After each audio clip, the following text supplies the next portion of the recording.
നമസ്കാരം. ജനങ്ങളെ ഒന്നാകെ ദുഃഖത്തിലാഴ്ത്തിയ ദുരന്തമാണ് കുവൈറ്റിലെ ലേബർ ക്യാമ്പിലുണ്ടായ തീപിടുത്തം. ഇതുവരെ 50 പേരാണ് അപകടത്തിൽ മരിച്ചത്. ഇന്ന് രാവിലെ 10:30-ഓടെയാണ് മരിച്ചവരുടെ മൃതദേഹങ്ങളുമായി വ്യോമസേനയുടെ വിമാനം കൊച്ചിയിലെത്തിയത്. കേന്ദ്ര വിദേശകാര്യ സഹമന്ത്രി കീർത്തി വർദ്ധൻ സിംഗ് വിമാനത്തിൽ മൃതദേഹങ്ങളെ അനുഗമിച്ചു. മുഖ്യമന്ത്രി പിണറായി വിജയനും സംസ്ഥാന മന്ത്രിമാരും കേന്ദ്രമന്ത്രി സുരേഷ് ഗോപിയും ചേർന്നാണ് മൃതദേഹങ്ങൾ ഏറ്റുവാങ്ങിയത്. 45 പേരുടെ മൃതദേഹങ്ങളാണ് വിമാനത്തിലുണ്ടായിരുന്നത്. ഇതിൽ 23 മലയാളികളുടെയും 7 തമിഴ്നാട് സ്വദേശികളുടെയും ഒരു കർണാടക സ്വദേശിയുടെയും മൃതദേഹമാണ് കൊച്ചിയിൽ അധികൃതർ ഏറ്റുവാങ്ങിയത്. വിമാനത്താവളത്തിൽ അല്പനേരം പൊതുദർശനത്തിന് വെച്ചതിനു ശേഷമാണ് മൃതദേഹങ്ങൾ സ്വദേശങ്ങളിലേക്ക് അയച്ചത്. പ്രത്യേകം ആംബുലൻസുകളിൽ ഓരോ വാഹനങ്ങൾക്കും ഓരോ പോലീസ് എക്സ്കോർട്ട് വാഹനങ്ങളോടൊപ്പമാണ് മൃതദേഹങ്ങൾ യാത്രയാക്കിയത്. തമിഴ്നാട്, കർണാടക സ്വദേശികളുടെ മൃതദേഹങ്ങൾ വഹിക്കുന്ന ആംബുലൻസുകൾക്ക് സംസ്ഥാന അതിർത്തി വരെ പോലീസ് എക്സ്കോർട്ട് വാഹനങ്ങൾ ഉണ്ടായിരിക്കും. എത്രയും വേഗം മൃതദേഹങ്ങൾ വീട്ടിലെത്തിക്കാൻ ആംബുലൻസുകാർ കടന്നു പോകുന്ന വഴികളിൽ ട്രാഫിക് സിഗ്നലുകൾ ഓഫ് ചെയ്യും. മുഖ്യമന്ത്രി പിണറായി വിജയനും മറ്റു മന്ത്രിമാരും കേന്ദ്രമന്ത്രി സുരേഷ് ഗോപിയും പ്രതിപക്ഷ നേതാവ് VD സതീശനും മറ്റ് പ്രമുഖരും അന്തിമോപചാരം അർപ്പിച്ചു. കേരളത്തിലെ സാമ്പത്തിക സ്ഥിതിയെ പിടിച്ചു നിർത്തിയ പ്രവാസി സമൂഹത്തിനേറ്റ ആഘാതമാണ് കുവൈറ്റിലെ ദുരന്തമെന്ന് കേന്ദ്രമന്ത്രി സുരേഷ് ഗോപി പറഞ്ഞു.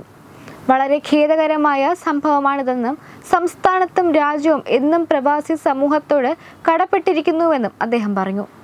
കൂടാതെ കുവൈറ്റ് തീപിടുത്തത്തിൽ മരണപ്പെട്ട തൃശൂർ ചാവക്കാട് സ്വദേശി ബിനോയ് തോമസിന് വീട് നിർമ്മിച്ചു നൽകുമെന്ന് സുരേഷ് ഗോപി ഉറപ്പു നൽകി.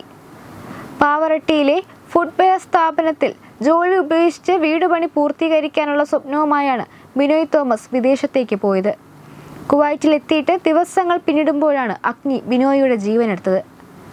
PMAY പദ്ധതിയിൽ ആരംഭിച്ച വീടിന്റെ പണിയാണ് പാതി വഴിയിൽ നിലച്ചത്. NBTC കമ്പനിയുടെ ഹൈവേ സെന്റർ എന്ന സ്ഥാപനത്തിൽ സെയിൽസ്മാൻ ആയിട്ടാണ് ഈ മാസം 5-ന് ബിനോയ് കുവൈറ്റിലെത്തിയത്. ബുധനാഴ്ച പുലർച്ചെ 2:30 വരെ ബിനോയ് ഭാര്യ ജിനിതയുമായി സംസാരിച്ചിരുന്നു. തീപിടുത്തമുണ്ടായ വാർത്ത പുറത്തു വന്നതിന് പിന്നാലെ ബിനോയിയെ ബന്ധപ്പെടാൻ കഴിഞ്ഞിരുന്നില്ല. തുടർന്ന് കഴിഞ്ഞ ദിവസമാണ് മരണം സ്ഥിരീകരിക്കുന്നത്.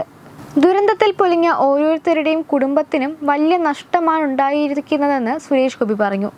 അപകട വാർത്ത അറിഞ്ഞത് മുതൽ കേന്ദ്ര സർക്കാർ കാര്യങ്ങൾ മികച്ച രീതിയിൽ ഏകോപിപ്പിച്ചു.